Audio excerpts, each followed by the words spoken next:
사례 1. 한 남성 내담자는 필자가 그 주의 나중 약속을 지킬 수 없게 되었다고 전하자 처음에는 화를 냈고 그러더니 거리감을 느끼고 공허해졌으며 그의 마음에 떠오르는 연결되지 않은 생각을 단조롭게 얽는 것으로 철수했다. 그의 분노를 탐색하자 드러난 것은 갑작스럽게 알렸다는 것에 충격을 받았고 이것은 그의 생각으로는 예상할 수 있는 패턴이 아니라는 것이다. 보통은 약속 시간을 지킬 수 없을 것 같으면 미리 몇 주 전에 알렸고 또 예기치 않은 일이 생겼을 때 예컨대 병이 났을 때 필자의 비서가 알렸다. 이 내담자는 주말에 보지 못한 것에 대해 아무 반응이 없었으며 휴가 후 다시 시작할 때 마치 어제 만난 사람 같았다.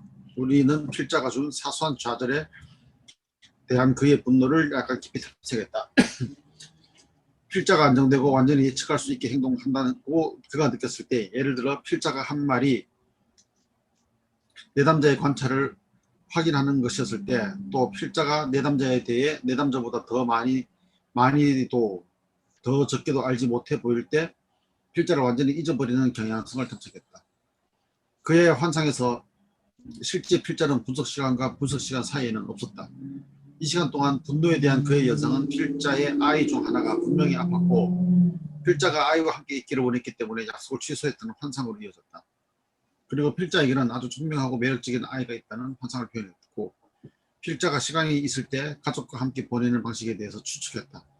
이러한 연산 도중에 분명해진 것은 그가 필자를 그에게 애정과 관심을 보일 잠재적 애정의 원천으로 보며 사랑과 관심을 감질나게 철수하며 그것을 대신 필자의 아들에게 주어서 그 아이에 대해 그는 강렬한 질투를 느꼈다는 것이다. 이 시점에서 그는 슬퍼졌고 필자가 자기와 같이 요구가 많고 자기 중심적인 사람보다는 자신의 아이를 더 좋아하는 것이 충분히 이해할 수 있는 것이라고 말했다. 그러고 나서 그의 반응은 필자로 인해 짜증나고 덫에 걸린 느낌으로 갑자기 변했다. 그 지점에서 그는 필자가 요구가 많고 이기적으로 필자에게 편리한 시간에 그를 오도록 하고 그의 요구를 고려하지도 않고 시간을 취소한다고 느꼈다. 그는 필자가 명백하게 잘못해놓고 내담자에게 자신의 동기에 대해 생각해 보도록 하는 것은 전형적인 조정이라고 느꼈다. 그러고 나서 그의 연상은 필자가 자기중심적이고 조종하는 특성이 있으며 정말 조금도 그에게 관심이 없다는 것을 그에게 확인해 줄 것 같은 필자의 다른 성격 측면에 초점을 맞췄다. 그는 필자가 필자의 스케줄을 바꾸지 않기 위해 그의 시간을 간단히 취소했다고 느꼈다. 필자가 강조하고자 하는 것은 내담자가 필자와 갖는 정서적인 관계에서 변동이 갑작스러웠다는 것이다. 지속적으로 여러 시간 조용한 자기애적 통제와는 대조적으로 그는 짧은 기간 동안 강렬하고 변화하는 정서적인 반응을 보였다. 그의 반응은 위선적인 어머니에게 거절당한 느낌, 그가 지나치게 어머니에게 요구했다고 생각하는 데서 오는 죄책감과 무가치감에 대해 자기애적 방어가 활용되는 것을 보여준다. 그의 반응은 또한 그의 요구성과 자기 중심성을 어머니에게 투사하여 전위에서 일한 어머니상에 대해 2차적으로 실망하고 평가절하하며 따라서 자기애적 균형을 재정립하는 것을 보여준다.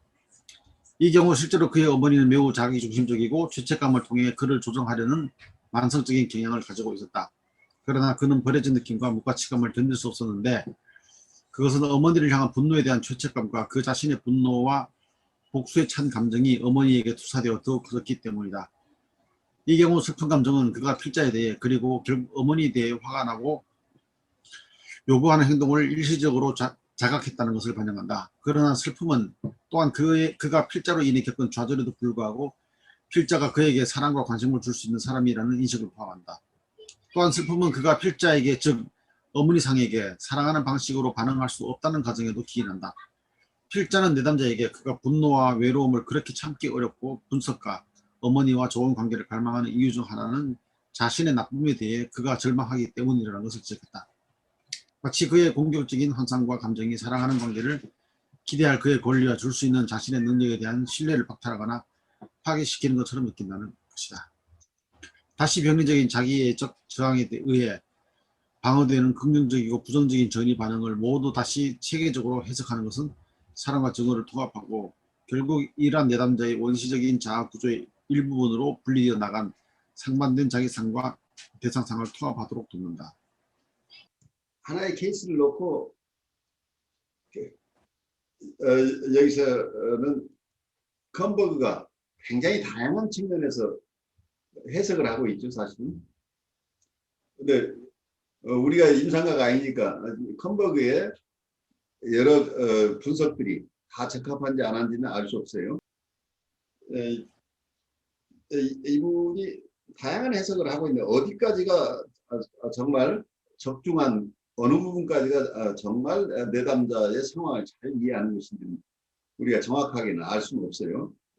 그런데 이분이 여기서 이 케이스를 통해서 하고 싶은 얘기는 결론 부분에 여기서 병리적인 자기애적 저항에 의해 방어되는 긍정적이고 부정적인 전이 반응 모두를 다시 체계적으로 해석하는 것은 사랑과 증오를 통합하고 결국 이러한 내담자의 원시적인 자아구조의 일부분으로 분리되어 나간 상반된 자기상과 대상상을 통합하도록 돕는다. 결국 이 얘기를 하고 싶은 거죠.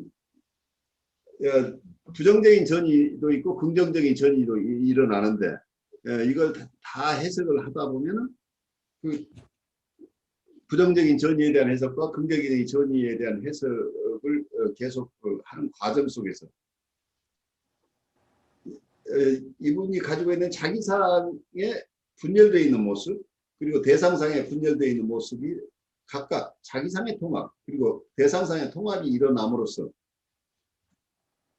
이분이 어떤 정서적인 성숙함으로 나아가게 된다. 이런 요지를 전달하고 싶어 하는 것 같아요. 근데 이렇게 해석적인 끊임없는 해석을 통해서 이 사람들을 도와준 게 적합한지 안 한지는 별개의 문제로 하고 컴버그 나름대로 애써서 나름대로 성과를 냈다고 보는 케이스를 우리에게 소개한 거예요. 우리 두 번째 케이스로 가보죠. 사례 2. 20대 초반의 대학생이 필자가 일주일 동안 없을 것이라고 하자 매우 화가 나서 필자가 자신을 냉담하게 대하고 무시했다며 그 실망감을 노여움에 차서 표현했다. 그녀는 치료를 종결하겠다고 위협했고 필자가 없던 시간 동안 그녀에게 일어날 수 있는 모든 것을 필자가 책임져야 한다고 했다. 필자는 그녀에게 필자가 그녀를 떠나는 것에 대해 화를 내고 있고 그녀가 분노를 필자에게 토사하는 것은 필자가 가버리는 것을 위험하고 가학적인 것으로 받아들인 것이라고 해석했다. 필자는 또한 그녀가 필자에게 그렇게 분노하기 때문에 필자의 전문가로서의 자격을 완전히 박탈시킬 뿐 아니라 그녀 안에 필자의 이미지를 말하자면 갈갈이 찢어 놓아 희미한 공허 외에는 아무것도 남지 않도록 필자가 떠나는 것은 더욱 나쁘게 되었다고 지적했다. 이전 시간에 그녀는 필자가 전문가로서 여행을 다니는 것은 필자가 내담자를 성공적으로 치료한다는 것을 다른 사람에게 자랑스럽게 알리기 위한 것이라는 환상을 표현했다. 그녀는 필자의 여행이 계속되는 일련의 축제로 필자의 위대함을 선포하는 것으로 시작해서 거대하고 끝없는 디너 파티가 계속되고 거기서 필자는 선택된 소수의 사람이나 먹을 수 있는 음식을 탐욕스럽고 개걸스럽게 먹을 것이라고 상상했다. 강렬한 노여움 가운데 표현된 이러한 환상과 교대로 경멸스러운 집착함의 안에서 환자는 완전히 무관심하고 지루하게 행동했다. 필자는 이제 그녀의 이러한 환상을 다시 상기시키고 강렬하게 노여워하는 기능의 하나는 그녀가 끝없이 시기하는 원천으로서 필자를 지우기 위한 것이라고 제안했다. 아직도 화가 나 있지만 어느 정도 더 생각할 수 있는 이 시점에서 그녀는 자신이 정말로 시기한 것은 필자 자신에게 만족하고 있다는 것과 그녀가 필자에게 일으키려고 했던 죄책감으로 무너지지 않는 것, 그리고 필자가 결정한 것에서 흔들리지 않고 죄책감을 견디는 것이라고 외쳤다. 이 내담자는 다른 시점에서 치료 종결을 다시 고려할 때 자신에게 치료가 계속 필요하다는 것을 알지만 치료를 계속하지 않고도 더 즐겁게 생을 사는 긴 길을 감으로써 필자에게서 치료의 성공을 빼앗으려고 생각했다고 말했다. 그런데 결과는 어떻게 되는지 모르지만 이렇게 내담자가 정말 자기를 잘 성찰해낸 케이스라고 한다면 치료 진전이 있었기 때문에 이 지점까지 갔을지는 모르겠어요. 그런데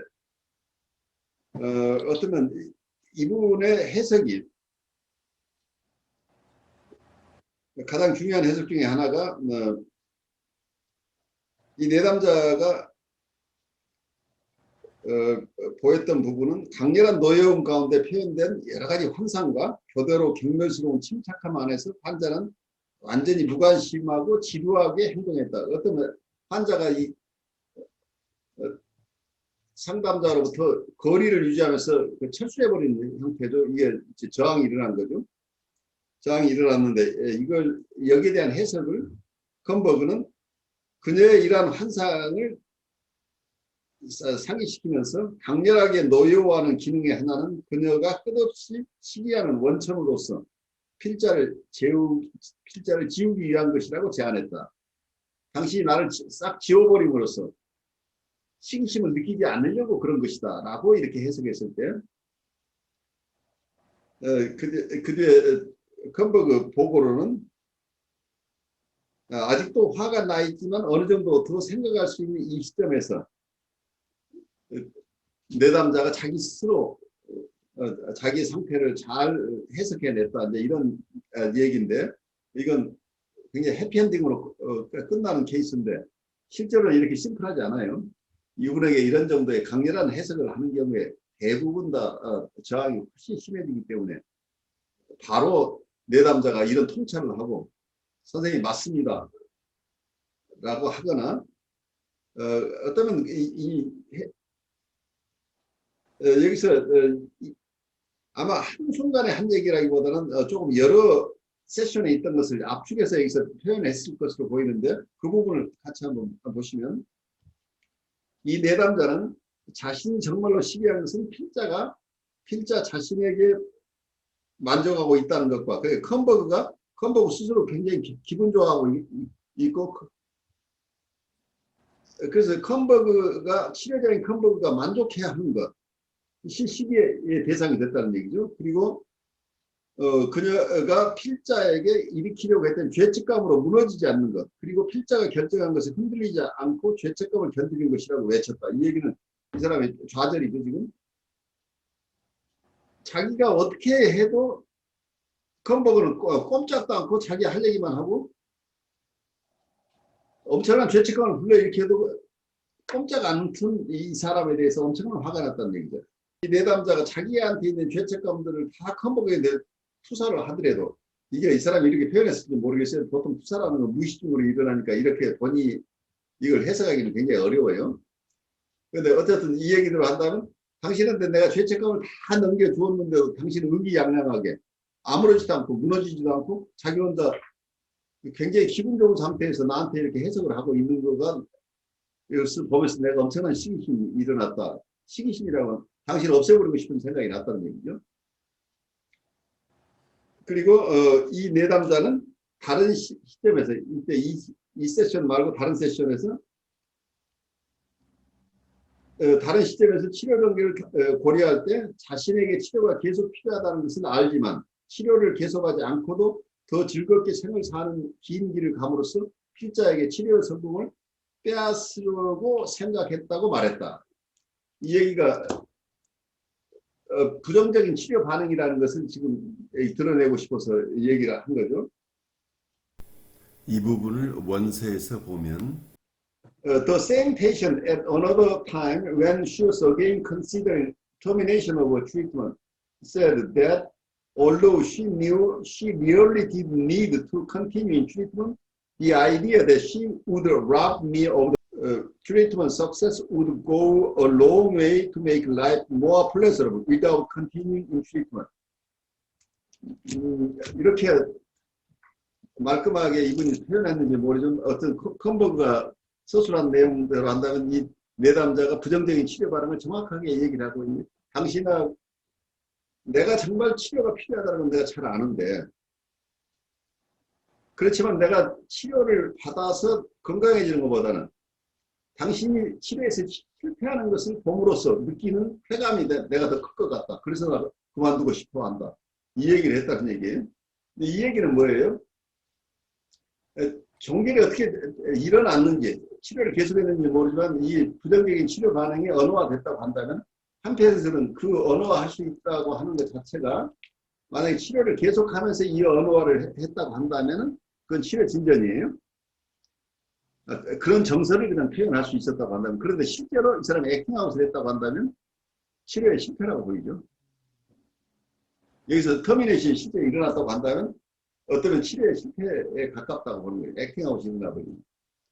그러니까 컴버그의 부정적인 전이와 긍정적인 전이에 대한 끊임없는 해석이 결과적으로 이러한 부정적인 치료 반응을 가져왔을 가능성이 있다. 그래서 이 사례 두 번째 사례가 충분히 보고되지 않았지만 어떤 면에서 이분의 치료 방식에서 오는 한계점을 잘 보여주고 있는 게 아닌가 싶어요. 우리 사례 3으로 또 가보죠. 네, 사례 3. 다른 내담자는 여러 달 동안 밖으로 보기에 대단히 거리를 지키는 듯이 보였는데 그는 사실 자신의 무자비한 시기심에서 자신을 보호하려는 것이었다. 이 젊은 대학 교수는 계속 다른 사람의 업적과 자기 것을 비교했으며 같은 나이의 다른 누구보다도 자기가 더 성취했다는 것을 확인함으로써 끝없는 만족을 얻으려 했다. 그는 친구들의 소득 수준과 나이와의 관계, 소유자의 나이와 집의 크기와의 관계, 다른 사람이 그와 같은 나이에서 한 논문 발표와 전문적인 수상의 수 등을 계산하고 했다.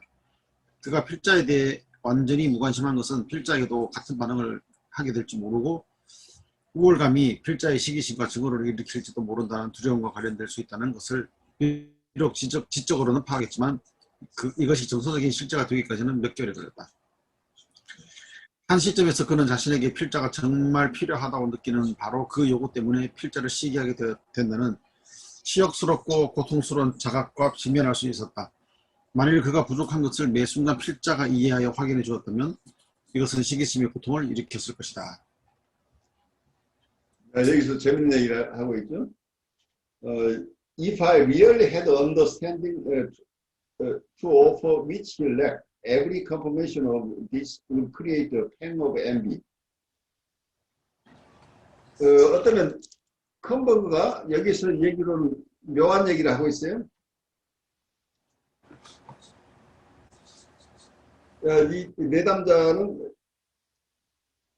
컴버그가 치료자가 필요하다는 사실 자체가 치료자의 우월감이 드러나는 거니까 자기의 우월감을 줘먹는 거고, 그래서 시기심이 일어나서 자기가 힘들었다. 내가 당신에 대한 시기심 때문에 이렇게 힘들었다는 얘기를 하고 있죠. 그리고 어쩌면 또 한 면에서는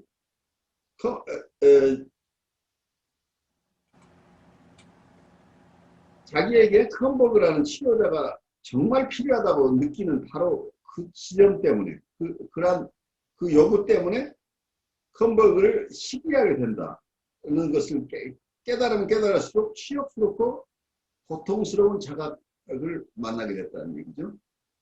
네, 그런 얘기를 하고 있는데 컴버가 그럼 맨 마지막에 하는 얘기는 만일 그가 부족한 것을 매 순간 필자가 이해하여 확인해 주었다면 이것은 시기심의 고통을 일으켰을 것이다 라고 하는데, 마치 컴버가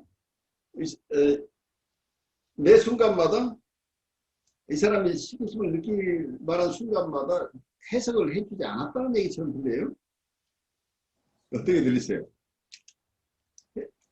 그러니까 계속해서 해석을 한 게 아니어서 이 사람이 어쩌면 이런 시기심의 고통을 덜 느꼈었다는 보고를 하고 있는 것처럼 느껴진다는 얘기예요. 네, 저도 좀 그렇게 느꼈어요. 원문을 보면 If I really had understanding to offer which he lacked, every confirmation of this would create a pang of envy. 그래서 내가 잘 몰라서 그런데 내가 정말 이 사람을 잘 이해해가지고 계속 내가 해석을 했더라면 이 사람은 시기심을 엄청나게 경험했을 것이다 라고 얘기해서, 그래서 여기서 컴버그 얘기는 자기가 충분하게 이 사람이 뭐가 결핍되는지를 잘 이해하지 못해서 해석을 덜해서 망정이지, 내가 정말 해석을 계속했더라면 이 사람은 더 엄청난 시기심을 느꼈을 것이다 라는 표현이 묘하게 들려요. 그러니까 결과적으로는 이 사람을 덜 해석적으로 접근했기 때문에 이 사람은 관계가 그래도 이어진 게 아닌가 하는 생각을 하게 만들죠. 자기 이론대로 다 해석하지 않았다는 얘기가 어쩌면 이 사람에 대한 것을 잘 몰라서 해석을 알았더라면 자기가 끊임없이 해석을 했을 텐데, 그래도 해석을 그렇게 많이 하지는 않아서 이 사람이 그래도 이 시기심의 고통을 덜 느꼈던 것으로 보인다고 보고를 하고 있는 것으로 보여요. 우리 그 다음 사례 네 번째로 보죠. 사례 4. 또 다른 내담자는 30대 중반의 제조업자로 자신에게 만족하는 상태로 세뇌시켜달라는 기대를 가지고 또 만성적으로 불확실하고 시시하고 자신이 사기꾼이라는 느낌 대신 그의 일상생활을 이끌어줄 분명한 가치와 원칙 체계를 달라는 기대를 가지고 분석해왔다. 그는 어린 시절에는 종교적 참여를 통해 마술적인 도움을 얻으려고 열심히 노력했지만 종교의 환멸을 느꼈었다. 그는 종교에서 찾던 것을 정신분석으로 대신하려고 노력한다는 것을 잘 알고 있었다. 분석의 초기 단계에서 그는 필자를 완고하고 독단적이지만 깊은 신념을 가진 정신분석의 영도자로 보았다. 이러한 양가적인 이상화는 그가 나를 위선자, 즉 주머니를 채우기 위해 공허한 의식을 쫓는 사람으로, 요컨대 내담자가 자기를 사기꾼으로 보는 것처럼 보는 것으로부터 보호하는 구조를 가졌다는 것을 밝혔었다. 그는 자신이 필자를 지각하는 방식이 단지 세 가지였다는 것을 알고 아주 놀랐다. 그것은 신념에 차있고 독단적이며 횡포한 세뇌자로 그에게 정신분석 교리를 받아들이도록 과학적으로 강요하는 사람이거나, 아니면 그를 경제적으로 착취하는 냉소적인 조종자이거나, 아니면 더 나쁜 것으로 정신분석과 같은 엉터리 방법과 이론을 믿는 무능한 바보로 보는 것이다. 이러한 세 가지 시각은 분석가로서 필자가 현실적이고 구체적인 어떤 것을 줄 수 있고, 필자의 신념이 필자가 이러한 사실을 자각하는 것을 반영할 수 있다는 가능성을 배제하는 것이라는 것을 내담자가 알기까지는 몇 달이 걸렸다. 이 내담자는 분석가와 협동해서 현실적인 작업을 수행하는 대신 행복을 얻기 위해 정신분석이 마술적인 도구일 것을 주장했는데, 이것은 부분적으로는 그가 자신의 시기심을 두려워하기 때문이다. 이 시점에서 그는 상담 회기를 시작하면서 모든 것이 분명히 이전에 있던 그대로인지 확실히 하기 위해서 필자의 사무실을 빨리 훑고 가곤 한다는 것을 알아차리기 시작했다. 그가 필자의 책상 위에 있는 새로운 물건, 책, 논문 등을 두려워하는 것은 필자가 새로운 지식이나 선물을 얻었다는 것을 나타내기 때문이라는 것이 드러났다. 그래서 내담자는 자신을 당황하게 하는 새로운 것이 없다는 것이 확실할 때 아주 안심하였다. 그는 또한 사무실에서 새로운 것을 발견하면 필자가 유대인이고 유대인은 극히 욕심이 많고 탐욕스러운 사람들이며, 필자의 새로운 물건은 필자가 공허하고 굶주리고 착취적인 민족에 속한다는 것을 확증하는 것이라는 침투적 사고가 떠오른다는 것을 자각하게 됐다. 내담자는 이러한 환상을 필자와 탐색하는 것을 아주 두려워했는데, 이러한 악의의 참 공격에 필자의 자존심이 조각나고 따라서 분석에서 도움과 위안을 얻지 못할까봐 두려워했다. 내담자 자신의 공격성에 대한 두려움을 체계적으로 분석하고 내담자의 전체 반응 중 부분적인 전이 안에서 필자가 다치지 않고 잠재적으로 도움을 줄 수 있는 사람으로 살아남기를 바라는 내담자의 소망을 알게 됨으로써 자기애적 방어를 불러일으켰던 멸시, 탐욕, 증오를 둘러싼 갈등이 점차적으로 드러나게 되었다. 네 번째 사례에서도 재밌는 얘기를 하고 있죠. 이 내담자가 상담자를 어떤 식으로 이해하는가. 자기의 정서를 보호하기 위해서 이 사람을 아마 세 가지로, 하나는 완전히 자기를 아주 신념에 차 있는 독선적이고 독단적인 아주 브레인워셔. 이 사람의 생각을 완전히 뒤바꿔버리는 이런 사람이라는 생각, 그럴 가능성이 있다는 생각을 하는 거예요. 그래서 세뇌를 시켜서 정신분석의 교리를 받아들이려고 하는 사람처럼 느끼기도 하고, 또 한쪽에서는 경제적으로 착취하는 냉소적인 조종자, 돈 벌기 위해서 자기를 조종하는 사람으로 그런 가능성을 보고 있고, 또 하나는 정말 엉터리 이론가인데 자기 스스로 엉터리를 믿으면서 자기가 똑똑한 체 하고 있는 무능한 바보일 수도 있다. 그런데 이 사람이 방하고 있는 그런 가능성만 보고 있었지, 험버그가 현실적이고 구체적으로 자기를 도와줄 수도 있고, 험버그의 신념이 험버그가 이러한 사실을 자각하는 것을 반영할 수 있다는 가능성을 배제하는 것이다 라고 얘기를 하고 있어요. 아까 세 가지 시각이라고 하는 게 현실적으로 구체적으로 이 험버그가 자기를 도와줄 수도 있는 사람이라는 그런 생각을 아예 원초적으로 배제하는 이런 생각이었다는 얘기를 하고 있는 거죠. 그래서 이 사람의 경험 속에서 있었던 여러 가지 대상들에 대한 이미지들이, 대상에 대한 여러 가지 삶들, 부정적인 삶들을 계속 수사했다고 볼 수 있겠죠. 이런 경우에는. 그게 심플하게 좋다 나쁘다가 아니라 나쁜 사람의 여러 유형들을 상담자에게 투사해서 실제 상담자의 모습을 보지 않고 있었다. 그리고 지금 여기서 큰 부분을 보고하고 있는 거죠. 그래서 컴버가 얘기하고 있는 것은 여기서 내담자는 분석가와 협동해서 현실적인 작업을 수행하는 대신에 행복을 얻기 위해서 정신분석이 마술적인 도구일 것을 주장하고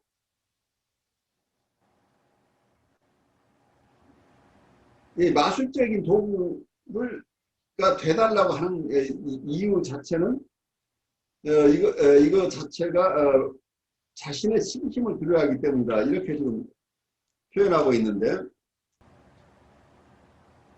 분석가와 스텝 바이 스텝으로 하나하나 공동 작업을 하면서 보통 우리가 치료 동맹이라고 하는 워킹 얼라이언스나 그 작업 동맹이나 치료 동맹을 통해서 분석가의 얘기와 분석가의 도움을 받으면서 자기 스스로도 통찰하고 분석가의 통찰을 받아들이고 그래서 자기 안에 있는 고통스러운 어떤 부분, 자기가 외면하고 있는 부분을 직시하면서 이렇게 하나하나 작업해 나가는 대신에 그 작업을 한다고 한다면 어떻게 돼요? 그 작업 속에서 상담자의 좋은 인사이트들을 자기가 수용해야 되는 과정이 여기서 엄청난 신심이 생길 수 있다는 얘기죠. 그래서 그걸 회피하는 방법이 자기가 행복해지도록 정신분석이 매지컬 툴이 되기를 원하는 그냥 당신이 정신분석해서 내가 가만히 있을 테니까 이 정신분석이 마술적인 어떤 모습으로 자기를 고쳐주길 바란다. 이런 얘기죠. 자기가 인발브해서 이 작업을 하는 것보다는 그 작업 속에서 자기의 신심이 느껴지는 이런 작업을 하기보다는 그 자기의 보다 잘난 모습의 치료자를 만난다고 하는 것 자체가 자기의 신심을 불러일으킨다고 하는 것 때문에 자기 모습을 드러내지 않고 난 가만히 있을 테니까 당신이 마술적인 방법이 있지 않느냐 마술적인 방법으로 나를 고쳐내라 정신분석이라는 게 메디컬 툴이지 않느냐 정신분석으로 나를 고쳐보세요 라고 하는 이런 태도로 나왔다 이런 얘기를 하고 있는 것처럼 보여요. 그래서 내담자의 다양한 모습이죠. 이 속에는 어떤 면에서는 우리한테 있는 원초적인 가장 강한 정서 중에 하나가 신심이에요. 자기보다 잘난 사람은 우리가 수용 못해요. 자기가 가지고 있지 않은 것을 가진 대상을 무의식적으로 시기하는 마음. 근데 이게 강렬하게 되면 그런 어떤 자기가 갖지 못한 특성을 가지고 있는 대상을 파괴시키고 싶은 욕구로 이게 강렬하게 작용할 수 있다고 하는 것 때문에 이 신심을 본인들이 자각하지 못하면 굉장히 엄청난 결과를 가져올 수 있죠. 이런 비슷한 거의 처음에 읽어 나가다가 나왔을 때 이 사람 종교와 관련이 있겠다 싶은데 바로 종교가 나오더라고요. 아 그래요. 어떤 점에서 보셨어요? 그 교회에서 어떤 분이 이제 뭐라면 자기는 교회에서 신앙생활 하는데 그냥 누가 자기를 이끌어주면 좋겠다 이야기해요. 그렇죠. 좋겠는데 뭐냐면 모세와 같은 지도자가 나타나면 좋겠다. 그럼 자기가 볼 때는 지금 있는 교회 목사들은 모세 같은 지도자는 아니다. 예, 그런 이야기 하더라고요. 그래서 좀 무슨 말을 하려는가 근데 워낙 사람이 조용하고 말이 별로 없는 편이라 가지고 네, 그랬는데 그 사람한테 느낀 거는 시기심이라고는 전혀 느끼지는 못했거든요. 그렇죠. 그런데 한 가지는 뭐냐면은 여기 미국 올 때 원래는 대부분 다 그게 유학으로 온 사람들이 많잖아요. 대부분 그렇죠. 그냥 여기서 이제 직장을 가지게 되고 하는데 어떻게 보면은 자기가 하는 일이나 그동안 일하면서 벌었던 돈인 재산이라든지 이런 걸 보면은 좀 행복해 할 만한데 겉보기에 상당히 그 부부가 다 우울한 모습이거든요. 예, 부부가 다 우울한 모습이고 상당히 재미없게 살아가는. 그래서 한번 물어봤어요. 그때 미국에 살은 지가 뭐 몇십 년 됐다 그러니까 그 미국의 이민 생활에 대해서 한마디로 표현하면 어떤 거겠습니까 했더니 심심하다 이렇게 표현하더라고요. 재미가 없다. 남들 볼 때는 본인이 얼만큼의 재산을 가지고 있는지도 드러내지도 않고요. 그냥 조용하게 지내는데 나중에 알고 보니까 상당히 모아놓은 재산도 있었고 근데 재미없다, 심심하다. 이제 그렇게 하면서 신앙생활에 대해서는 이제 그런 표현을 이제 하더라고요. 그래서 그럼 뭐 이분이 재밌으려면 뭘 했었어야지 재밌을까? 그 생각이 드는 거죠.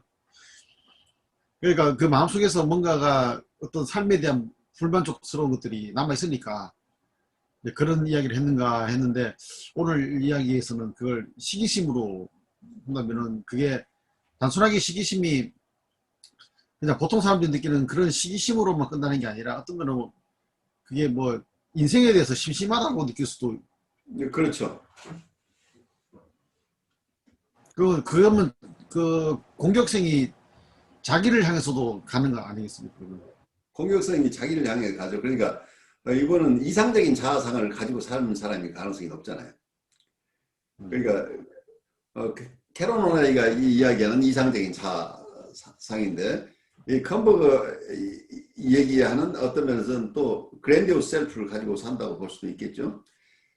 뭐라고 하건 거대 자기를 가지고 있는 이거 자체가 허상이란 말이에요. 자기는 굉장히 성공을 했지만 이 사람이 가치 기준이 너무 높아요. 이 사람의 꿈이 너무 크면은 그건 팬터스이기 때문에 이 팬터스는 결코 이루어질 수가 없잖아요.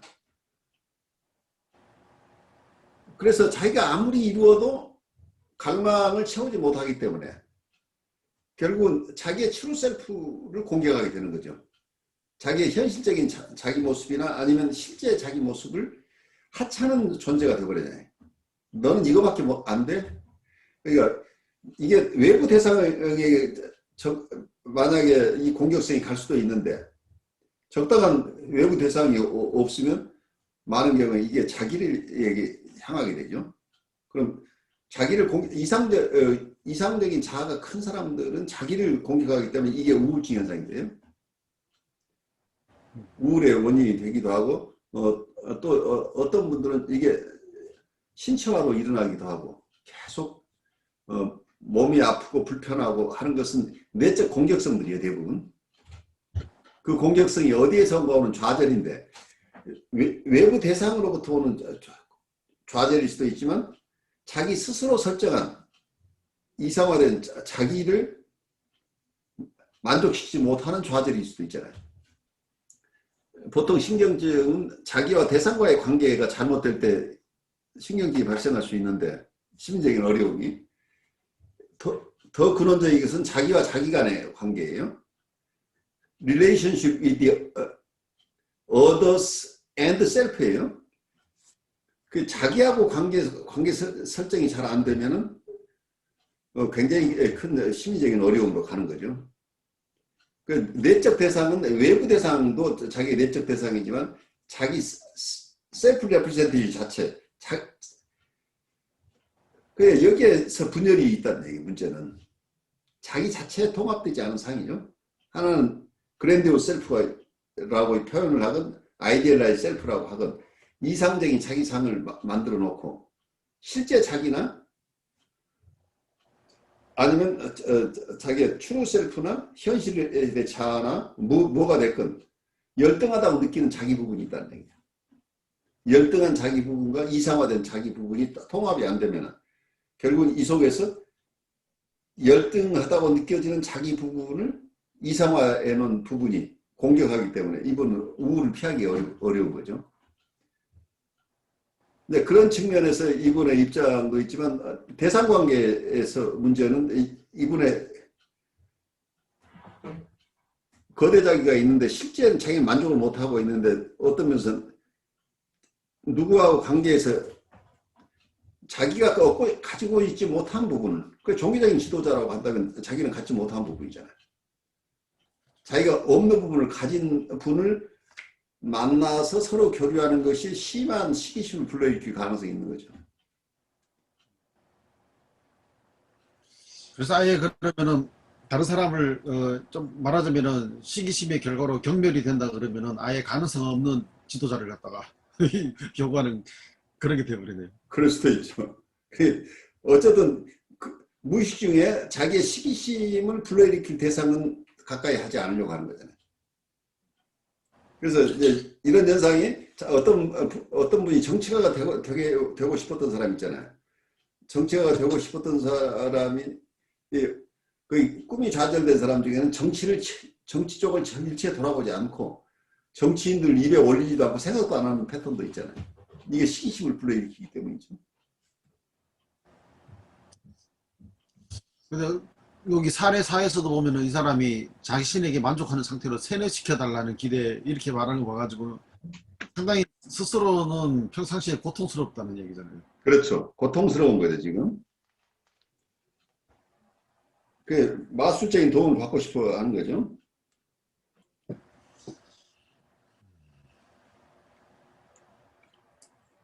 그러니까 여기서 이 사람의 증상을 만성적으로 불확실하고, 그러니까 만성적으로 불확실하고 시시하고 자신이 사기꾼이라는 느낌을 가지고 있다는 얘기죠. 그래서 그의 삶을 이끌어줄, 일상생활을 이끌어줄 분명한 가치와 원칙 체계를 달라는 기대를 가지고 분석해 왔다는 얘기죠. 그 기대를 가지고 교회에 와 있는 거죠. 근데 그게 그렇죠. 안 되니 그냥 채워지지가 않는 거죠. 그냥 오는 거지 뭐 의미 없습니다 이렇게 되는 거예요. 자기의 소망을 드러낼 수가 없잖아요. 이게 매지컬한 띵킹이니까. 그러니까 겉으로 볼 때는 별로 말 없고 조용하고 그냥 꾸준히 자리는 지켜주고 이런 모습인데 이제 그 속에서 생각하는 것들이 이제 뭐 여기 나오는 사례사하고 큰 다를 바가 없는 그런 상황입니다. 그런 거죠. 역전이 그리고 자기적 저항을 작업하기 위한 치료적 수정. 그것은 분석가가 자신의 해결되지 않은 자기애성 장애로 인해 자신이 이상화되는 것을 불편해할 수 있고 내담자의 이상화를 미묘하게 거부하는 경향성을 초래할 수 있다고 제안했다. 필자는 분석가의 해결되지 않은 자기애적 갈등이 내담자의 이상화에 대해 병리적인 반응을 초래할 수 있다는 것에 동의하지만 또한 내담자의 이상화를 거부할 뿐만 아니라 과도하게 받아들이는 것을 조장할 수도 있다고 느낀다. 불행하게도 때로 이러한 내담자를 대하는 분석가는 내담자가 이상화하는 어떤 측면을 무비판적으로 수용한다. 필자가 보기에는 이상화를 받아들이는 것은 비판적인 지나친 객관성과 마찬가지로 중립적 입장을 포기하는 것이다. 자기애적 내담자는 쉽게 해석을 그들이 거부당하는 것처럼 반응하는 경향이 있다. 만일 내담자의 감탄을 수용하는 것이 중립적인 해석적 입장을 버리는 것을 의미한다면 거기에 내담자가 쉽게 분석가가 유혹하는 것으로 해석할 때로는 그렇지만 상황에 분석가가 처하게 될 위험이 있다. 해석할 상황에 분석가가 처하게 될 위험이 있다. 어떤 자기애적 내담자는 분석가의 자기애적 약점에 맞게 분석가를 이상화하는 측면을 감지하는 재주가 얼마나 있는지 필자는 감탄하고 하였다. 여기서 재밌는 얘기를 하고 있죠. 내담자들이 잘 알아서 분석가의 어떤 자기애적 약점을 봐가지고 또 분석가의 자기애적인 욕구를 채워주는 묘한 환자들도 있다는 거죠. 그래서 코웃은 자기애적 이상화 전이가 일어날 때 이상화 전이를 수용해 주는 게 좋다고 하는데 컴버그는 그거가 오히려 치료에 도움이 되지 않는다는 견해를 지금 가지고 있는 거죠. 내담자가 이상화하는 어떤 측면을 무비판적으로 수용한다. 그러니까 수용하는 때 거기에 대한 컴버그의 얘기는 이상화를 받아들이는 것은 비판적인 지나친 객관성과 마찬가지로 중립적인 입장을 포기하는 것이다 라고 얘기를 하고 있는 거예요.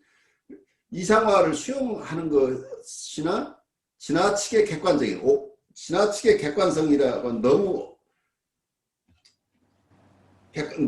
객관적이어서 내담자가 전혀 자기를 공감해주지 못한다고 느끼는 이런 지나친 객관성을 가진 경우나 마찬가지로 이상화를 받아들이는 것 자체가 내담자에게 도움이 안 될 가능성이 있다고 하는 게 컴버그의 입장이에요.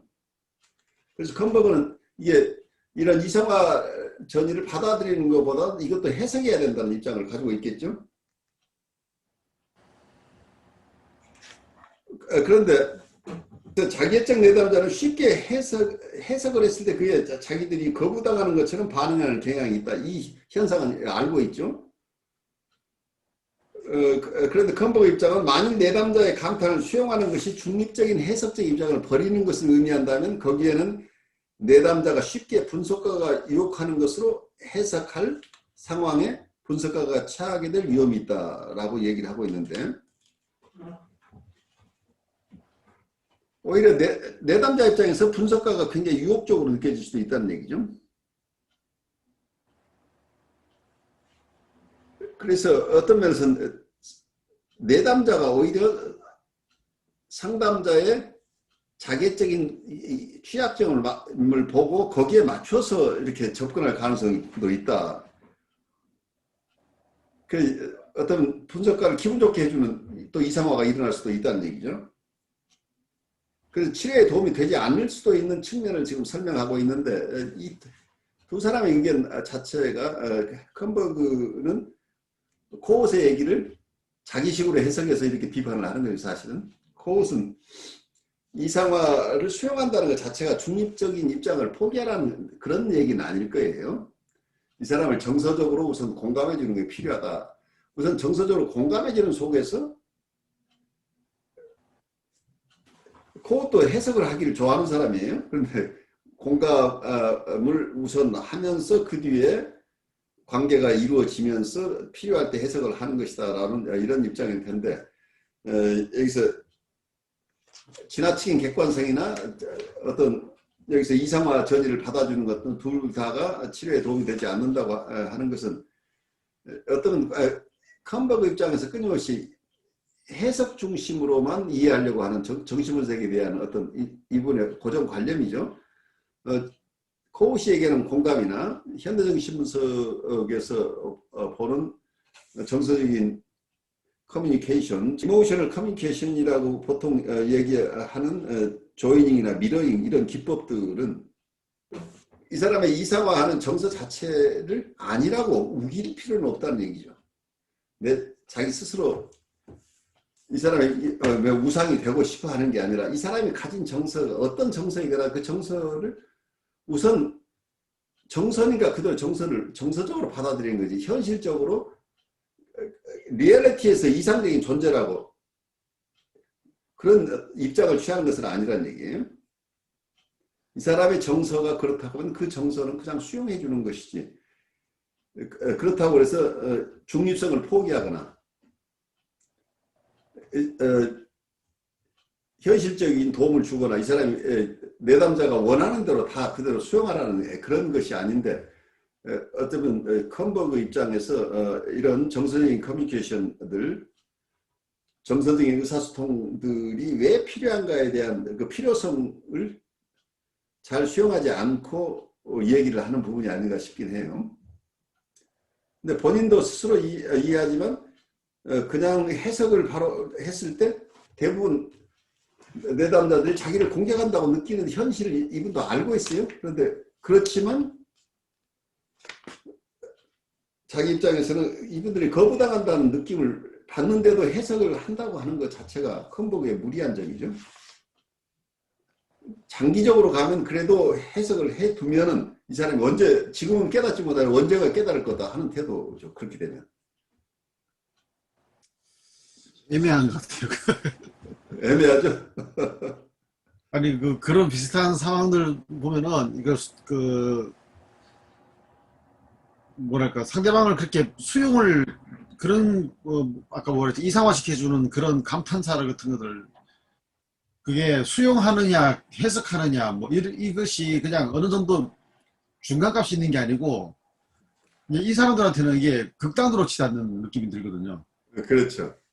수용하면은 정서에 공감해줘서, 미러링 해줘서, 뭐, 조이닝으로 해서 뭐 이렇게 하는 게 아니라, 그냥, 어떻게 보면은, 내담자가 자기가 분석가를 조종하고 있는 것처럼 생각할 때가 있는 것 같아요. 말하자면, 나한테 걸렸다 이거죠, 약점이. 그러니까 아까 여기서 내담자의 자기애적인 부분을 보고 내담자를 마음대로 조정하는 이런 꼴이 됐잖아요. 약점을 보면. 예. 근데, 어떤 편에서 보면, 이제, 그런 상황에서, 저 같은 경우에는 별로 그렇게 감탄을 하고 있다가 흔들리지가 않거든요. 그렇죠. 그럼 그 사람은 이제 상대방 뭐냐면은 더 흔들리도록 더 큰 감탄사를 쓰거나 아니면 일부러 많은 사람들 앞에서 그 이야기를 탁 던져버리는 거죠. 그걸 수용 안 할 수도 없고 수용 안 하자니 사람들이 그걸 수용 안 하면은 형편없는 사람이 되고 수용을 하면은 그 사람이 맞아줘야 되고 이렇게 되는. 아니 그 방법을 그냥 단계를 계속 자기가 표현하는 것들을 받아들일 때까지 계속 수위를 높여가는 거죠. 그 방법들을. 네, 그럴 수 있죠. 그렇게 되는데 그걸 한 번을 받아들이게 되면은 다음 번째는 또 다른 자기의 뭔가 요구사항들이 또 나오고 또 나오고 하는데 이렇게 보면은 칭찬이라든지 이상화된 그런 표현들을 통해 가지고 결국은 그 자기 욕구를 채우는 방편으로 써버린다는 거죠. 그래서 그런 것들에 대해서 해석을 하게 되면은 갑자기 그냥 냉담해지고 그런. 그래서 이게 중간 값이 없는데 하는 이런 느낌이 좀 드는 것 같아요. 그러니까 이제 그게 어려운 점이죠. 바로 해석적으로 접근을 하게 되면 관계는 끊어져 버려요. 그러니까 어쨌든 임상 측면에서 본다고 한다면 이게 이제 외부 사회관계에서는 다른 사람들하고 관계가 있기 때문에 그게 어려운 부분이죠. 근데 임상에서는 두 사람의 관계니까 두 사람의 관계 속에서는 이 사람의 정서가 어떤 방식이든 표현되는 것을 그냥 허용해 주는 것 자체가 이분이 어떤 의도를 가지고 있고 어떤 경향 때문에 그 표현을 하는지 그 얘기를 그냥 하도록 허용하는 것 자체가 이것을 듣는 사람이 정말 거기에 의해서 조종될 만큼 취약하지 않다고 한다면 괜찮다는 거야. 근데 내가 정말 자기의 자객적인 성향이 강한 사람 같으면 정말 그것을 자기에 대한 칭찬으로 막 받아들이기 시작하고 이게 전이정서라는 것을 모르고 자기가 정말 훌륭한 치료자라고 믿기 시작한다면 이게 이제 병리적인 상황이 되어버립니다. 치료가 관계가. 그래서 이런 내담자를 치료할 수 있으려면 자기애적인 성향에서 웬만큼 우리가 벗어날 만큼 트레이닝이 돼야 된다는 얘기예요. 우리가 트레이닝이 되지 않으면 우리가 자기애적인 약점들이 계속 노출되기 때문에 어떤 면은 굉장히 유혹적인 거죠. 내담자 입장에서는 우리를 만족시켜서 자기 얻고 싶은 걸 얻을 수 있는 대상이 된다고 느낄 수 있겠죠. 왜냐하면 우리가 필요한 게 있다고 느끼니까. 우리 선생님 칭찬해 주는 걸 좋아해 라고 한다면 계속 칭찬하게 되겠죠. 근데 한 번씩 여기도 나오지만은 감지하는 재주가 뛰어나다 그러잖아요. 이상한 측면. 그러니까 어떻게 보면은 분석가가 그런 칭찬에 흔들리지 않으면서도 그 내담자한테는 마치 흔들리는 것처럼 보일 때도 보여줄 필요가 있다는 거죠. 그냥 제 경험상 그런데 안 흔들린다는 것을 수용을 하는데 안 흔들린다는 걸 알면은 뭐라고 딱 치냐면은 별로 감동이 없으신 것 같은데요. 이렇게 표현을 딱 하거든요. 그러니까 그러니까 내면이 흔들리지 않는다는 것을 감지하는 것 같아요. 이 사람들이. 그렇죠. 근데 이제 그 부분을 감지하는데 문제는 좀 미묘한데 내가 흔들리지는 않지만 이 사람은 왜 이렇게 나를 칭찬해야 되는가? 이 사람이 불안을 봐야 되죠. 네. 이 사람이 그러니까 나를 이상화하는 그 백그라운드를 이해하셔야 됩니다. 그러면 그 지점에 내가 공감을 할 수 있으면 좋다는 얘기죠. 이 사람이 정말 사는 게 너무 힘들거나 심리적으로 너무 힘든 것 때문에 나를 이상화하고 있다는 측면을 본다고 한다면 그 지점에서 정서적인 공감이 일어난다고 한다면 어쩌면 이거 두 가지 중에 하나가 아닐 수도 있겠죠. 제3의 방법이 나올 수 있겠죠. 그래 이분의 겉으로 표현된 부분과 그 백그라운드에 있는 이분의 깊은 정서들, 이 사람의 무의식, 자기도 이해하지 못한 어떤 무의식의 세계를 우리가 거기에 대해서 깊은 공감을 우리가 하고 있다고 한다면 이 사람이 나를 이상화하거나 어쩌거나 그 자체가 그냥 그 자체가 우리가 이 사람의 무의식을 잘 이해하지 못하면 이 사람의 행동 자체를 우리가 수용하기 굉장히 힘들어요. 역겹다는 얘기죠. 근데 이분이 이게 정상이라는 것을 깊이 보면은, 아, 이 사람은 이런 상황 때문에 이렇게밖에 할 수 없다는 것을 이해하게 되니까 기분 좋지는 않지만 그냥 수용해 줄 수 있게 되는 거죠. 그게 만만치 않은 일이죠. 이게 시간이 많이 필요한 것 같아요. 그냥 뭐 짧은 기간 뭐 제가 볼 때는 뭐 4년 5년도 이런 사람들한테는 짧은 것 같아요. 기간이. 그래요. 그래서 사람들한테는 굉장히 오래 걸려요. 이상화와 관련된 분석가의 불편함은 이 이상화의 이상한 속성, 즉 그 속에 통제하는 요소의 결합과 특히 왔다 갔다 하는 속성에서 비롯된다. 아마 제가 아까 이야기했던 것들이 여기에 관련된 것 같아요. 어, 다른 말로 하면 분석가는 전이가 시사하는 긍정적인 면뿐 아니라 부정적인 면을 감지할 수 있다.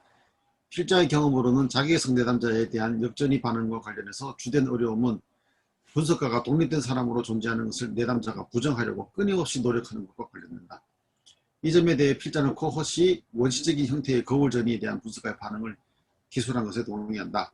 코헛은 말하길 분석가가 내담자의 무조건적이면서도 침묵의 요구에 압박을 느끼는데 이 요구는 융합전이의 관점에서 볼 때 완전한 노예화까지 이른다. 그래서 대상 추동 점유가 결여된 것은 오랫동안 주의력을 유지하기 어렵게 한다. 라고 했다. 그러나 필자는 점유의 본질이 문제의 하나라는 시사에 동의하지 않는다. 필자는 관련된 것이 분석가를 통제하려는 무의식적 경향성, 무의식적인 평가절하 기제, 거대 자기와 관련된 원시적인 투사 유형의 활성화라고 본다. 여기서 지금 코우세 얘기를 가져와서 설명을 하고 있는데, 어쨌든 코웃이 거울전이라고 하는 것은 대상과 자기가 하나라는 느낌이에요. 그러니까 이 융합전이라고 얘기를 하는 거죠. 머지하고 싶은 대상과 자기가 독립된 어떤 정서를 가진 주체로서 인식하기보다는 두 사람을 한 몸으로 이해하려고 하는 이런 경향이에요. 그러니까 대상을 자기와 통합된, 융합된 존재로서 이해하고자 하는 욕구가 강하게 일어난다고 한다면 내담자 입장에서는 상담자를 독립된 인격으로 인정 안 하는 거죠. 그러니까 독립된 인격이 되지 않는다는 것은 상담자 입장에서는 내담자가 나의 자유를 허락하지 않는 거예요. 그러니까 나는 그냥 이 사람이 자기 마음대로 움직이는 존재가 된다는 거예요. 자기가 필요하면 나를 공격하기도 하고 나를 사랑한다고 하기도 하고 내가 가진 것을 임의로 가져가기도 하고 온갖 것을 다 하고 싶어하는 욕구가 있죠. 그런 점에서 질식할 것 같은 상황이 되어버리는 거죠. 이런 아주 강한 융합전이에 걸리게 되면. 그래서 꼼짝 못하고 자기가 통제하는 대로만 따라오지 않으면 버럭하고 난리가 나는 이런 상황이 일어나는 거죠. 그래서 굉장히 어려운데 이 상황을 아마 거의 노예화 정도까지 간다는 얘기죠. 우리가 독립된 인격이 되지 않으니까 이 사람을 잘 쳐다보다가 눈을 한쪽으로만 딴 데만 쳐다봐도 난리가 나요. 왜 나한테 신경 쓰지 않고 나한테 주의 주지 않고 딴 생각하느냐고 야단치고. 그래서 이 사람들 얘기 듣다 보면 굉장히 졸려요. 그래서 좀 조는 기만 왜 조느냐고 또 야단치고. 꼼짝 못하게 통제하는 이런 내담자를 만나면 정말 질식할 정도가 되는 거예요. 근데 그걸 이론적으로 뭘로 보느냐의 문제에서 여기서 코웃은 얘기는 대상 추동 점유가 결여된 것은 오랫동안 주의력을 유지하기 어렵게 한다라고 하는데 대상 추동 점유라는 말이 번역이 좀 이상해요. 대상에 대한 인베스트먼트를 이렇게 번역했을 거예요. 투자라는 얘기. 그러니까 대상에게 자기의 리비도를 투자할 때 이게 대상에 대한 리비도 투자 그리고가 일어나야 되는데 여기서는 그 치료자에 대해서 리비도 투자가 일어나지 않는다 이제 이런 얘기처럼 보여요. 그러니까 우리에게 리비도가 없는 상태에서 계속 그러니까 우리가 이 사람의 어텐션 밖에 있기 때문에 리비도 대상이 아니 독립된 인격으로서가 아니라 자기의 몸의 일부로서만 인정을 하고 있기 때문에 나르시스틱한 인베스트먼트가 일어난다는 거죠. 자기 몸하고 똑같은 인베스트먼트가 일어나요. 그 자기의 일부로서만 나를 인정하는 거니까 내가 독립된 대상에 대한 인베스트먼트, 대상에 대한 리비도 투자가 아니라 그래서 이고 리비도하고 대상 리비도를 지금 구별하고 있는 거죠. 그 대상 리비도가 없으니까 결국은 나는 독립된 인격으로서는 하나도 어떤 정서적인 자양을 받지 못하고 이 사람의 일부로서 이고 리비도의 대상이 되어버려. 이 사람의 일부로서만 내가 어떤 뭔가가 존재하는 거지 내가 독립된 인격으로서는 대접을 전혀 받지 못하니까 우리는 죽어있는 목숨이에요. 이때는 그래서 졸려요. 이 사람들한테 이 사람들하고 같이 있으면 졸음을 견딜 수가 없어요. 심한 환자들을 만나게 되면 우리를 그냥 사람으로 보는 게 아니에요. 자기 몸의 일부로 보니까. 그래서 우리는 독립된 생각을 하거나 독립된 정서를 느끼면 안 되는 거예요. 이 사람하고 똑같은 정서를 느끼고 이 사람이 시키는 대로 해야 되고 그 속에 같이 있어 달라고 우기는 거니까. 거기서 조금만 자기 눈에 거슬리면 화가 나는 이런 사람들인 거죠. 근데 이게 꼭 그 환자 수준은 아니더라도 이런 경향성이 있는 사람들이 있더라고요. 있죠. 예. 대체적으로 이제 뭐 이게 그렇게 집착까지는 막 그 극단적이진 않은데 대체로 보면은 이게 융합전이라는 게 보면은 그 대상을 다른 사람과 할 이제 대상의 관계를 그런 식으로 형성을 자꾸 하려고 애를 쓰는 융합하려는 이게 노력들이잖아요. 그래서 그것이 이게 거울전이라고 얘기를 하는 거죠. 이 거울전이 그 자기를 비춰주는 거울 역할만 하는 거예요. 그러니까 이거 그냥 거울 역할만 하지 자기가 독특한 모습으로 드러나면 안 되는 거죠. 그래서 자기가 생각하는 대로 안 움직이면은 그냥 거의 막 그 뭐랄까요 외면하듯이 없는 사람 취급되듯이 이렇게 되고. 그래서 외면을 하는 것만 가서 그래 다행이에요. 그럼 상대방 폭력을 동원해서라도 자기 마음대로 움직이고 싶어 해요. 자기 원하는 대로 쓸 수 있어야 되는 거죠. 이분들은. 왜냐하면 자기 몸의 일부니까. 그러니까 아이가 어머니하고 관계에서 가졌던 정서의 원초적인 정서들이죠. 융합전이라고 하는 건.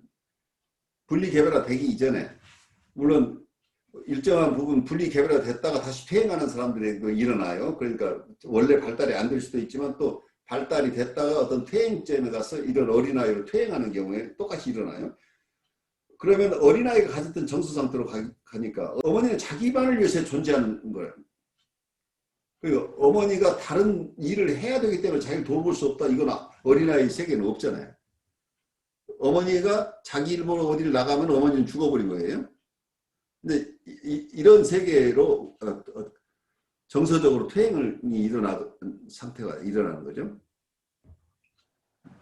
그래서 이분들하고 그런 정서를 가진 분들 곁에 있는 것은 굉장히 고통스러운 거죠. 근데 이게 어떤 가족관계에서도 일어날 수 있잖아요. 그러니까 다른 가족은 숨을 못 쉬도록 만들어버리는 거지. 이런 경우에는.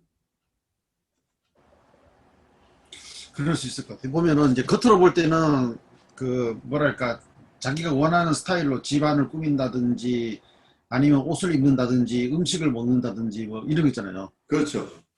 사진으로 찍어 놓으면 상당히 로맨틱하고 막 이런 쫙 되는데 저걸 계속 요구한다 그러면은 숨 막혀 죽을 것 같다.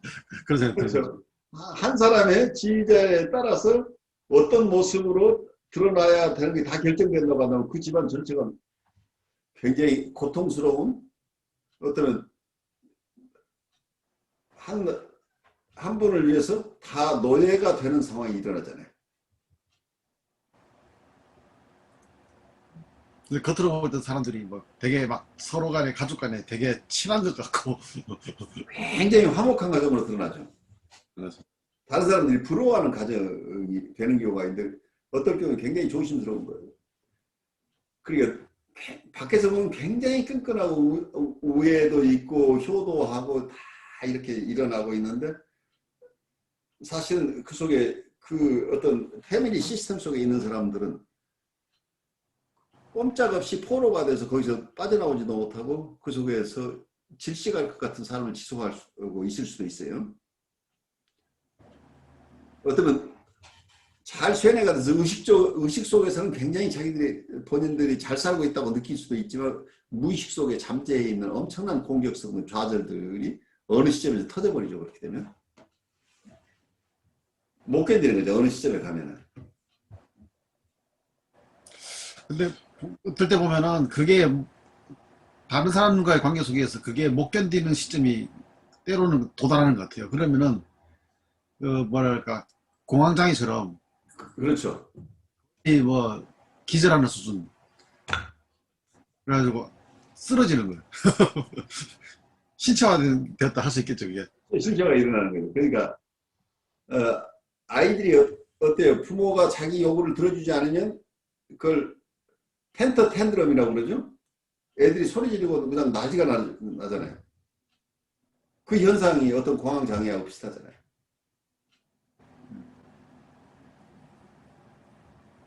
그래서 상당히 그 공황장애라 할 정도까지는 안 갔는데 공황장애처럼 보이는 게 그때 주변 사람들이 자기한테 집중해서 케어해 주잖아요. 그렇죠. 또 오래 좀 지나면 괜찮아져요. 그러니까 필요할 때 적절하게 장애가 와주는 거잖아요.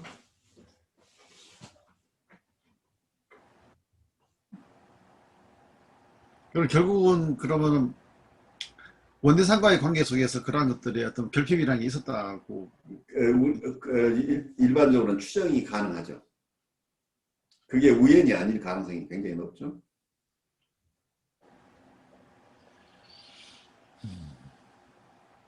근데 교회에서 이제 그런 사람이 있게 되면은 이제 예를 들어서 지도자나 이렇게 목회자 입장에서는 그 다른 사람들에게 그 관심을 골고루 가져야 되잖아요. 그렇죠.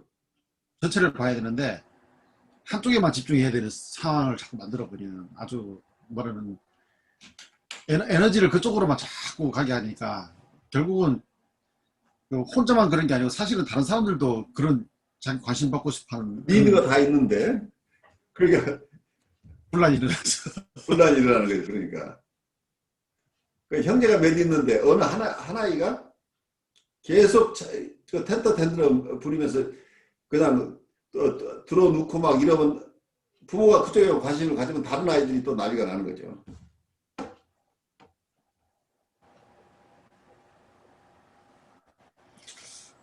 이제 그때도 보면은 이제 지도자 입장에서 그 자기애적인 문제가 있으면은 그 사람을 돌보지 않으면은 자기가 그 상당히 무능하거나 아니면은 비인간적이다 이렇게 생각할 때도 있거든요. 그렇죠. 그래 자기가 좋은 사람이 돼야 되잖아요.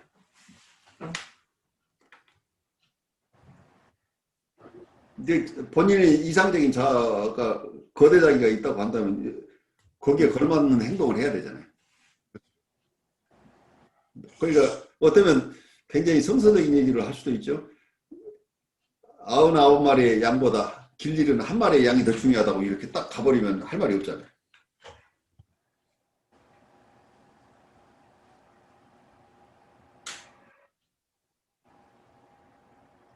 아무튼 간에 이런 사람들이 있으면은 참 여러 가지로 이렇게 에너지 소모를 상당히 개인적으로나 아니면 공동체적으로 상당히 많은 에너지를 소모하게 만드는 것 같아요. 그러니까 이분들은 기본적으로 어린 시절에 결핍이 심한 사람들이 그 이제 정도에 따라서 자객적인 환자가 되기도 하고 어쩌면 보드라인 레벨의 여러 성격 장애를 가진 사람도 많이 나오는데 궁극적으로는 원래 받지 못했던 사랑을 다른 사람, 그게 어머니를 찾는 거죠. 어머니를 찾는데 경우에 따라서는 이게 개인이 될 수도 있고 어떨 때는 교회가 되기도 하고 어떤 단체가 되기도 해요. 끊임없이 어린 시절에 충분히 받지 못했던 그 관심과 사랑을 추구하는 거죠. 무의식적으로는. 근데 본인은 그렇게 느끼지 못할 뿐이에요. 본인은 다른 합리적인 이유들이 항상 있어요. 항상 합리적인 이유가 있는데 무의식 속에서는 끊임없이 과거가 반복되는 거예요. 이게 인과응보라고 불가에서는 얘기를 하죠. 그러니까 어쩌면 프로이드 얘기하고 같은 얘기예요. 인과응보라고 하는 것이 인연법이라고 하는 게 결과는 원인 없는 결과가 없다는 얘기예요. 결과가 복합적일 뿐이어서 우리가 알기는 어렵지만 사실은 모든 것은 우연히로 일어나는 것은 아니라는 거예요. 이게 현상의 세계 속에서는 정확하게 인과에 의해서 결정된다는 거예요. 근데 이 현상의 세계를 넘어가는 세계를 또 불가가 얘기하고 있지만 이 현상에 대한 이해법은 불가에서 정확하게 벌써 불교 초기부터 그 유식론이 굉장히 발달해 있어요. 그래서 사람들이 뭘 의식하고 그리고 무엇이 우리에게 보관됐다가 그 보관된 무의식의 세계가 어떻게 영향을 미치는지 이런 것들을 유식론이 보통 기원 4, 5세기 정도에 굉장히 발달했다고 그래요. 근데 그 부분은 지금 그 이후에는 사라졌어요. 그렇지만 초기 불교에서 발달했던 거죠. 근데 그게 그런 통찰들이 지금 서구에서 일어나고 있는 심리학이에요, 결국은. 심리학이 그렇게 깊은 경지에 간 것 같지는 않고 이 현상학의 일부를 겨우 지금 이해하고 있는 거죠. 그래서 저는 이제 한 번씩 생각해 보면은 그 왜 사람들이 그 지옥이라고 하는 게 있잖아요. 네. 지옥이라 영원한 형벌이라고 하는데 세상에서 죄를 지었던 기간에 비해서 형벌이 너무 긴 거 아니냐, 또 불구가 아니냐 그러는데 어떻게 보면 이런 그 어떤 문제를 가지고 있는 사람들 보면은 초기에 있는 겪었던 경험이나 기간에 비해서 너무 오랫동안 그렇죠. 고통받는 기간은 굉장히 길죠. 근데 자기 혼자만이 아니고 주변 사람까지도 고통받게 들어가니까 그래서 보면은 일생을 살아가면서 죄를 지어서 지옥 가가지고 영원한 형벌에 들어간다 하는 말이 한편으로는 결국 이게 같은 거 아닌가 이런 생각도 들기도 하고요. 그렇죠. 생각보다 이거 인과라고 하는 것을 우리가 잘 이해해야 돼요. 그래서 정신분석에서도 기본이 우리가 여름 학기에 처음 강의하는 그 정신분석의 기본 원리는 뭐냐면 무의식의 세계를 이해하는 것과 또 하나는 심리적인 인과 이론을 받아들이는 거예요. 원인 없는 결과가 없다는 얘기예요. 심리적인 사항들도 전부 원인이 있기 때문인데 그 원인들이 한번 어떤 원인이 생긴다고 하면 불가식으로 이게 하면 이게 업이고 업력이라고 하는 거죠. 이게 어떠면 이게 업력이라는 게 어떤 모습으로 드러나냐면 습관으로 드러난다고 그래요. 습관이라는 게 우리가 얘기하는 반복이죠. 그러니까 보통 그게 우리의 프로이드는 데스 인스팅트가 있어서 그걸 계속 반복한다고 이렇게 얘기를 하고 있는데 용어를 그렇게 썼을 뿐이에요. 데스 인스팅트라고 얘기하는 게 어떤 카르마 얘기죠. 업이라는 거죠. 하여튼 원인이 생기면 이 원인이 뭔가가 맺혀 있으면 이게 풀려나와야 되는데 풀리는 과정이 그렇게 힘든 거죠.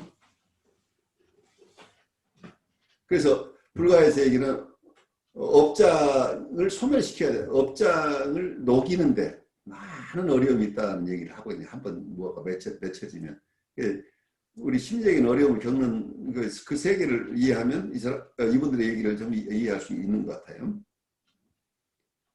지금 강무사님 얘기한 대로 초기의 결핍, 그냥 초기 1, 2년이 제일 크리티컬하다고 봐요. 가장 심각한 정신적인 어려움들은 보통 초기 1년, 2년 사이에 결핍이 가장 보통 우리가 사이카틱하거나 보드라인 레벨의 환자들은 대부분 초기 1, 2년에서 결핍이 있는 사람들. 그래서 그때 그 기간 잘못 지내는 것이 평생을 영향을 미치잖아요. 근데 그 불가식으로 만약에 우리가 윤회를 한다면 이 생에서 해결을 못했으니까 다음 생에 가도 결국은 그걸 가지고 시작을 한다. 그 과정은 우리가 알 수 없지만 불가에서는 그 장식이라는 게 장식이 태어날 때 맨 먼저 태어난다고 그래요. 그러니까 전생에서 가지고 있던 이 장식, 그러니까 무의식의 세계를 가지고 태어난다는 얘기예요. 이 새로운 생명이. 그래서 맨 먼저 태어나고 죽을 때도 제일 늦게까지 그대로 살아남아있다는. 그래서 이 장식이라는 얘기를 통해서 제8식이라고 그래요. 이 8식이 그 무의식의 세계를 이미 그쪽에서 잊고 있었는데 이걸 제너레이션 투 제너레이션으로 본 거죠. 그게 윤회라는 개념을 쓴 거죠. 근데 그걸 프로이드식으로 얘기하면은 계통 발생이라고 얘기를 하죠. 계통 발생적으로. 그러니까 자기 선조 때부터 있어 왔던 것들이 계속 계통 발생적으로 일어난다. 이렇게 이거 어떠면은 그게 그 선조가 만들어 놓은 것을 그 후손이 계속 반복하고 있다. 이 반복 충동, 렉션 컴퍼터션이 이어지는 거죠. 결국 그렇게 되면. 그래서 이 업이 소진이 안 된 상태에서는 계속 끊임없이 반복된다. 이제 이런 얘기를 할 수 있겠죠. 그러니까 이 윤회라는 걸 믿거나 안 믿거나 이 과정들을 하나의 제너레이션 투 제너레이션의 문제로 봐버리면 상당 부분 일리가 있는 거죠. 그게 어느 한 세대에서 이루어진 것들이 그 다음 세대에 큰 영향을 미치잖아요. 사회적인 그런 제도라든지 문화라든지 이런 것도 예를 들어서 뭐 중세에 시작됐던 그런 이야기라든지 아니면은 완전 고대, 아주 고대에서 있었던 일들이 그냥 어떻게 보면은 겉모양만 살짝 바뀌면서 계속 내려와가지고 지금은 그대로 영향을 미치는 거죠. 당연한 것처럼 이렇게 받아들이고 살아가는 상황이 되버리잖아요. 그렇게 되면은 지금 있는 사람들은 그 옛날에는 초기에 겪었을 일을 뭐 어떻게 보면은 이상하다 내지는 뭐 이래도 되는가 싶었겠지만 지금은 그걸 당연하게 여겨버렸으니까 겉으로 볼 때는 지금이 더 잘 사는 것 같지만 사실상 내면으로 보면은 오히려 문제를 제기하던 과거보다 지금이 문제를 제기 안 하는 지금이 더 상태가 나빠졌다 이렇게 볼 수도 있는 겁니다. 그렇게 볼 수도 있는 거죠. 그러니까 현대인들이 굉장히 똑똑한 척 하는데 우리만 의식을 가지고 있는 것처럼 생각을 하는데 우리가 의식으로 우리를 파악하고 있는 것 자체가 가장 뒤지는 것인지도 모르죠. 그래서 저는 그 윤회라는 것도 그 아까 페르소나 얘기했는 것처럼 네. 그러면은 어떤 페르소나를 갖다 새로 써본들 자기의 본성적인 거를 극단적으로 자기가 전혀 다른 페르소나를 자기한테 가면처럼 씌운다 해도 자기의 무의식적인 면은 그대로 가지고 계속 되어나가니까 전혀 다른 행동 속에 보면은 같은 원인이 들어있는. 그렇죠. 그래 페르소나를 바꾼다고 해석 안 되는 거죠. 예.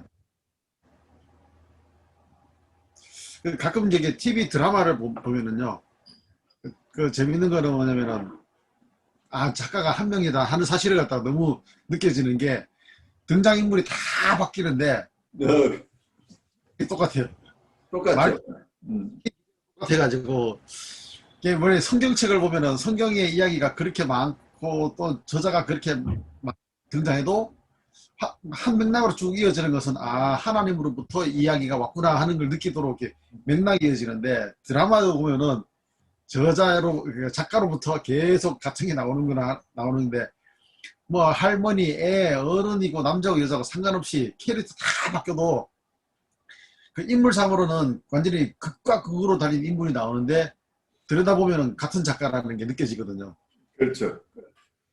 그러면 이제 페르소나 이야기도 그렇게도 가는 것 같아요. 완전히 자기가 완전히 다른 사람인 척하고 내놓는데도 불구하고 그 밑바닥에서는 똑같은 정서가 계속 나올 수밖에 없는. 그러니까 그 사람이 가지고 있는 원래 마음의 스트럭처가 결국은 위장된 모습으로 다 나온다고 볼 수 있겠죠. 근데 저는 윤회라는 거를 꼭 죽어서 다시 태어난다기보다는 그런 측면이 아닐까 저는 그렇게도 생각해보는 거죠. 그러니까 어떤 면에서는 어떤 한 생각에 의해서 없었던 우리의 괴로움을 당하고 있다고 한다면 그 생각이 다 사라지면 이제 평화가 와야 되는데 그 생각 다 정리하고 나면 또 다른 생각에 의해서 또 고통이 시작되죠. 그래서 많은 사람들이 이게 자기하고 충분한 화해, 어떤 자기의 추세를 찾아가는 과정이 완벽하지 못한 어느 정도 진행된 사람과 그러지 않은 사람은 큰 차이가 나겠죠. 우리 안에 일어나는 마음의 변화가 덧없는 것이라는 걸 조금 이해하는 사람들은 반복하는 것이 패턴도 좀 줄어들고 그 강도도 좀 약해지겠죠. 근데 그렇지 않은 사람들은 끊임없이 과거에 했던 것을 또 반복하고 계속하는 거죠.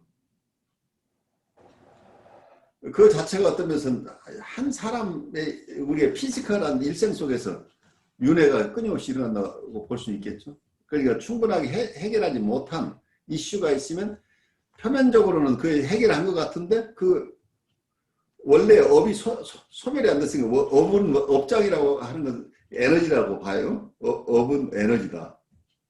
그 에너지가 살아있는 한 이거 멈춰지지가 않는 거죠. 그러니까 에너지가 어떤 방식으로 해소가 돼야 되는 거예요. 그러니까 우리 본능 이론도 에너지 이론이에요. 우리 본능이 왜 무섭냐면 프로이드가 봤을 때 그 본능 속 인스팅트나 우리가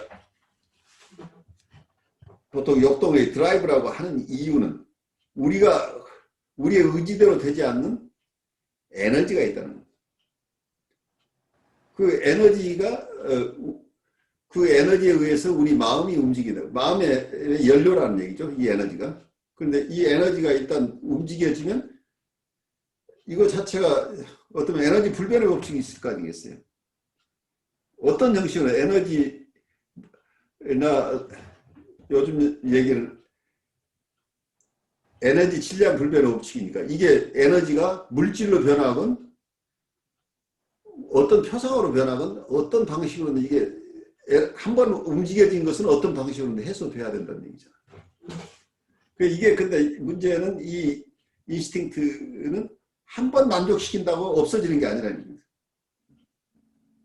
계속해서 그러니까 한 번 식사를 한다고 해서 그 다음 식사를 안 해도 되는 게 아니고 먹고 나서 또 먹고 싶고 또 먹고 싶고 이게 우리의 어떤 욕망이라고 하는 거죠. 이게 본능이라는 거죠. 이 본능 문제를 그래서 정면으로 다루지 않고는